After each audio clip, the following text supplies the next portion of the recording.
Suara berubah-ubah. Ekspresi wajah nggak selaras sama kata-katanya. Sering kasih detail yang nggak penting.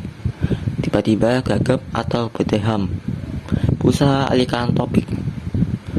Kalau teman kamu sering menunjukkan tanda-tanda ini, mungkin dia bukan sekedar bercanda. Bisa jadi dia sering bohong. Dalam buruk sering bohong. Tapi yang lebih sering bohong bisa berdampak buruk ke kesehatan. Bahkan bisa menyebabkan tekanan darah tinggi karena stres berlebih, obesitas.